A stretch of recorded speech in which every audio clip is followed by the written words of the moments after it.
Most people think mind reading is fake. Psychics, body language experts, guessing games, wrong. Interrogators, negotiators, and elite psychologists read people every single day. Not by magic, by patterns. You walk into a room. You think you're hiding everything? Your thoughts, your intentions, your emotions. You're not. You're leaking information constantly. Micro expressions, word choice, timing, eye movement, silence. And the scary part? They don't need you to talk much. They already know. I'm about to show you 10 psychological tricks that let you read people's minds without them realizing it. By the end of this, conversations will feel completely different. You won't just hear words. You'll see the truth underneath. Chapter 1. The Baseline Trap. Most people try to read strangers immediately. Wrong. You don't read behavior. You read changes in behavior. FBI interrogators call this establishing a baseline. Here's what that means. You start with neutral questions. Simple, safe, boring. Where are you from? What do you do? How was your day? You're not interested in the answers. You're mapping their normal state. Tone, speed, eye contact, hand movement. That's their default. Now here's where it gets interesting. You shift the topic. Ask something slightly uncomfortable. Watch what changes. Voice tightens. Eyes dart. They pause longer. That's the signal. Most people think lies look obvious. Wrong. Lies look like deviations from baseline. A University of Portsmouth study found deception detection improves dramatically when observers compare behavior to a known baseline instead of guessing randomly. So stop looking for liar signals. Start looking for inconsistency. That's where the truth leaks. Chapter 2. The question flip. Most people ask direct questions. Did you do it? Are you lying? Do you like me? Useless. People prepare for direct questions. They rehearse answers. They lie smoothly. Interrogators don't ask direct questions. They ask indirect questions that force cognitive load. Here's the trick. Instead of asking, did you steal it? You ask, what do you think should happen to someone who steals? Now their brain has a problem. They're not answering about themselves, but they are. Psychologist Paul Ekman found that when people talk hypothetically, they reveal their real beliefs with less filtering. Another version, reverse the timeline. Instead of, where were you last night? It was, what were you doing right before you went home?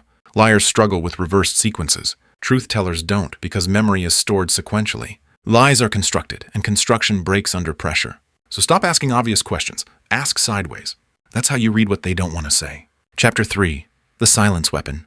Most people fear silence. They rush to fill it. They talk. They explain. They overclarify. Big mistake. Silence is one of the most powerful psychological tools. Negotiators use this constantly. You ask a question. They answer. Then you say nothing. Just look at them. Wait 5 seconds, 10 seconds. It feels uncomfortable to them, not to you. And that discomfort forces them to keep talking. They add details. They correct themselves. They reveal things you didn't even ask. Harvard research on negotiation shows that silence increases information disclosure because people interpret it as pressure. Here's the rule. The person who is more comfortable with silence controls the conversation. Average people talk to escape tension. Elite communicators use tension to extract truth. So, next time someone answers you, don't respond immediately. Pause. Let them expose themselves. Chapter 4. The emotion mismatch. People think emotions are hidden. Wrong. They leak in micro-expressions. Fast, subtle, almost invisible. Psychologist Paul Ekman identified 7 universal emotions. Anger, fear, disgust, happiness, sadness, surprise, contempt. They show up for less than half a second. You blink, you miss them. But here's the trick. You don't need to catch every micro-expression. You just need to spot mismatches. Someone says they're fine, but their face tightens. Someone says they're happy for you, but there's a flash of contempt. That's the signal. Emotion doesn't lie. Words do. A study from the University of California showed that nonverbal cues often contradict verbal statements, especially under stress. So don't just listen. Watch. When words and emotions don't match, trust the emotion. Chapter 5. The timing tell. Most people focus on what people say. Wrong. Timing tells you more than content. Here's how it works. Truth is retrieved. Lies are constructed. That means truth equals faster response. Lie equals delayed response. But here's the twist. Sometimes liars answer too fast. Why? Because they rehearsed it. So now you're confused. Slow means lie. Fast means lie. Exactly. That's why you compare it to baseline. Remember chapter 1. If someone normally answers quickly, but suddenly pauses, that's a red flag. If someone normally thinks before speaking, but suddenly answers instantly, also a red flag. Consistency is truth. Change is signal. A 2015 cognitive psychology study found increased response latency correlates with deception due to higher mental load.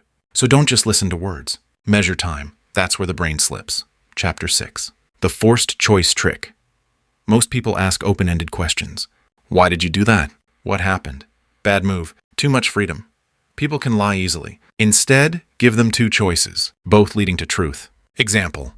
Did you plan this ahead of time, or was it impulsive? Notice what you did? You assumed guilt. Now they're choosing between two versions of the same reality. Interrogators use this constantly. It's called the alternative question technique.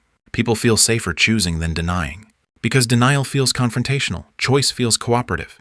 And in that choice, they reveal intent. Research in behavioral psychology shows forced choices reduce resistance and increase compliance. So don't ask if, ask which. That's how you guide the answer without them realizing it. Chapter 7. The projection. Hack people think they judge others objectively. Wrong. They project themselves, always. When someone accuses others of lying constantly, what does that tell you? They lie. When someone says people can't be trusted, what does that tell you? They are untrustworthy. Sigmund Freud called this projection. Modern psychology still confirms it. People attribute their own traits to others because it's easier than admitting them. So here's the trick. Ask, what do you think most people would do in this situation? You're not asking about people. You're asking about them. And they will answer honestly without realizing it. Chapter 8. The eye direction myth and truth. You've heard this before. Look left equals lying. Look right equals truth. That's nonsense. No strong scientific evidence supports that.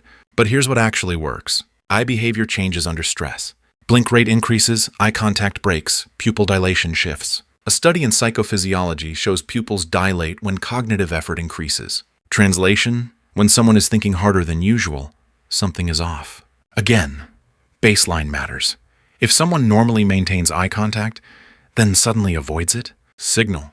If someone normally looks away, then suddenly locks in intensely, also signal. Stop chasing myths. Start tracking patterns. Chapter 9. The why trap. Most people ask why. Why did you do that? Why are you late? Why didn't you tell me? Terrible question. Why triggers defensiveness? People justify, they rationalize, they lie. Instead, ask how or what. What happened that made you late?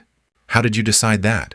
These questions feel less threatening. They encourage explanation, not defense. Studies in communication psychology show why questions increase perceived judgment, while how questions increase openness. So stop interrogating like an amateur. Guide like a professional. Chapter 10. The cognitive overload break. Here's the final one, and it's brutal. Humans can't maintain a lie under heavy cognitive load. So you increase the load. How? Simple. Ask them to tell the story backwards. Start from the end. Move to the beginning. Truth survives this. Lies collapse, because fabricated stories aren't structured that way. A study from the University of Portsmouth confirmed that reverse order recall significantly increases lie detection accuracy. You can also interrupt mid-story. Ask for small details. Change perspective. Each one adds pressure. And pressure reveals truth. Now you know the system. Baseline. Indirect questions. Silence. Emotion mismatch, timing, forced choices, projection. Eye behavior. Better questions, cognitive overload. This is how professionals read minds. Not magic, patterns, but here's the problem though. Even if you know all of this, most people still miss the signals. Why? Because their attention is garbage, distracted, scattered, weak. They can't observe long enough to see patterns. And if you can't observe, you can't read anyone. That's why I made the next video breaking down how to sharpen your focus to insane levels and notice things nobody else sees. Watch that next, or stay average.